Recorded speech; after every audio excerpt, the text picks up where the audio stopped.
Pour réussir dans l'entrepreneuriat, il faut avoir un minimum d'éducation financière. Donc, outiller l'entreprise au bon suivi et au contrôle de ses activités, fournir à l'entreprise des outils pour l'élaboration, le traitement, la lecture et l'interprétation des états financiers et aborder la qualité sous l'angle économique. Le second panel, l'éducation financière, opportunités ou menaces pour les prestataires de services financiers. Aujourd'hui, nous évoluons vers la financiarisation de notre économie. Certains se posent la question, est-ce que l'arrivée de nouveaux services, surtout liés au digital, est-ce que ça ne constitue pas une menace pour l'activité bancaire? Mais ce débat sera fait au cours de ce panel. Donc l'objectif ici, c'est de démontrer que l'éducation financière est une opportunité pour les prestataires de services financiers, ce qui permet de fluidifier la relation entre l'entreprise et les prestataires de services financiers, fournir à la population les modes alternatifs d'accès aux services financiers, fournir aux entreprises les outils et méthodes nécessaires à une meilleure gestion des différends avec les opérateurs de services financiers en vue de faciliter leurs relations commerciales.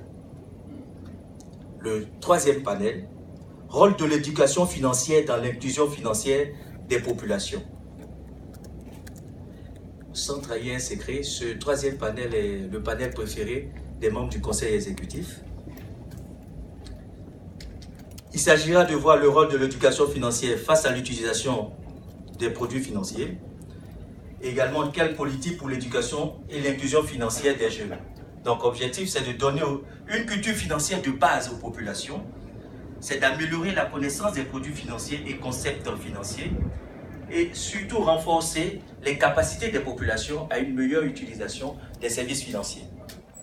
Et le dernier panel, rôle de l'éducation financière dans la protection des consommateurs de produits financiers et bancaires. Je pense que tous nos clients ici présents se feront la joie de participer à ce panel. Donc, les objectifs poursuivis, c'est de développer un comportement de consommateur avisé, informer les consommateurs de produits financiers et bancaires sur leurs droits et devoirs, diffuser les tests réglementaires en matière de consommation de produits financiers et bancaires et fournir aux consommateurs les outils et méthodes nécessaires à une meilleure gestion des différends avec les différents opérateurs. Merci de votre attention.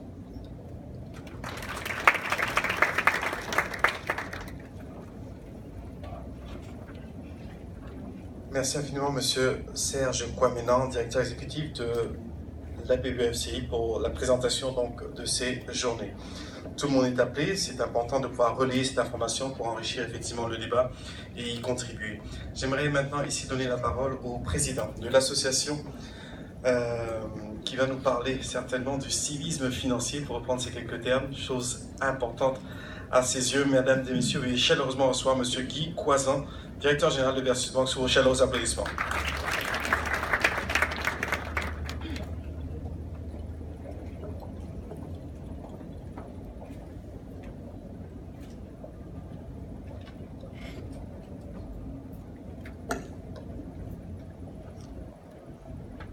Monsieur le conseiller spécial, représentant le ministre Adam Ankone, ministre de l'économie et des finances, qui lui-même représentait le vice-président de la République de Côte d'Ivoire, ainsi que le Premier ministre, ministre du budget et du portefeuille de l'État.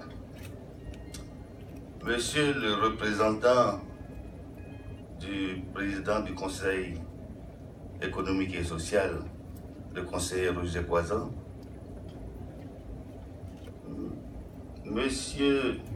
Mesdames et messieurs les représentants des ministres, monsieur le représentant du directeur national de la direction nationale de la BCAO, monsieur le représentant, monsieur le président de la Confédération des entreprises de Côte d'Ivoire,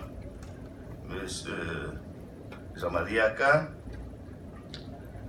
Mesdames et Messieurs les dirigeants des banques et établissements financiers, Mesdames et Messieurs les chefs d'entreprise,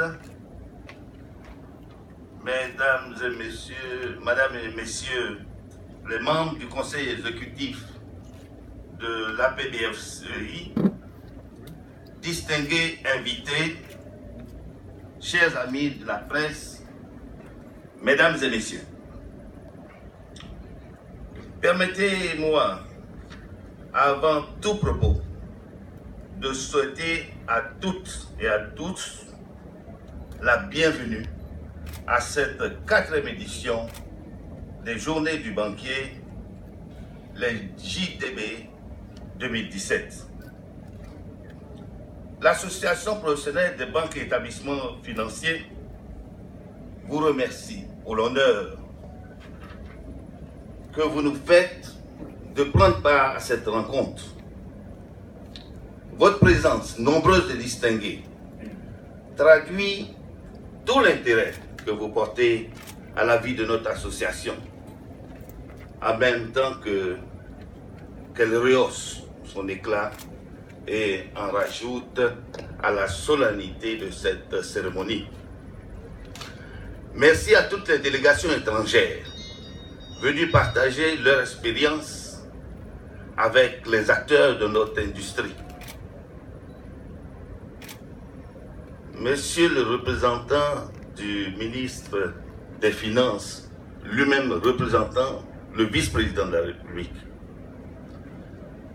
je souhaiterais que vous portiez ce message de remerciement au vice-président, car en sa qualité de Premier ministre, chef du gouvernement, il était des nôtres en 2013, lors de la 2e édition de ce forum, qui avait pour thème le financement des petites et moyennes entreprises, levier de croissance économique. En cette même qualité, il a été des nôtres en 2015, lors de la 3e édition de ce forum, qui avait pour thème la banque digitale, facteur d'accélération de l'inclusion financière en Côte d'Ivoire. À ces différentes occasions, il nous a assuré de la bonne disposition du gouvernement à entretenir un partenariat dynamique et constructif avec notre secteur d'activité. Mieux, il s'est engagé à orchestrer un cadre de travail tripartite, gouvernement, BCAO, APBFCI, pour traiter de toutes les questions d'intérêt en rapport avec le développement du secteur bancaire et financier. Cet engagement a été respecté et d'autant plus que l'Association professionnelle des banques et établissements financiers de Côte d'Ivoire est associée à la plupart des réflexions internes menées par le gouvernement sur les sujets portant sur le financement de l'économie, la mobilisation de l'épargne et l'amélioration du climat des affaires. Sous Sa Majesté, ce partenariat dynamique et constructif avec notre secteur d'activité a enregistré de nombreuses avancées qu'il serait fastidieux d'énumérer ici. Néanmoins, nous pouvons citer notamment la Convention portant sur la commande publique, la révision du barème de la quotité cessible, la réforme du crédit-bail, le financement des logements sociaux, et j'en passe. Monsieur le conseiller spécial représentant le ministre de l'économie et des finances,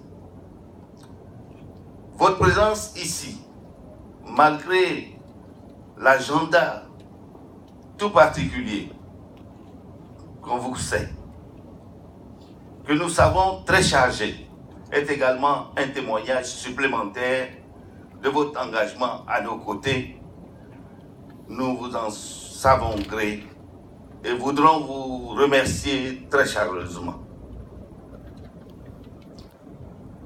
Monsieur le représentant du ministre, distingués invités, mesdames et messieurs, le thème choisi cette année n'est guère un simple slogan, mais traduit le rôle combien important de promotion sociale et d'éducation économique que l'Association professionnelle des banques et établissements financiers de Côte d'Ivoire veut jouer dans la marche de notre pays vers l'émergence à l'horizon 2020.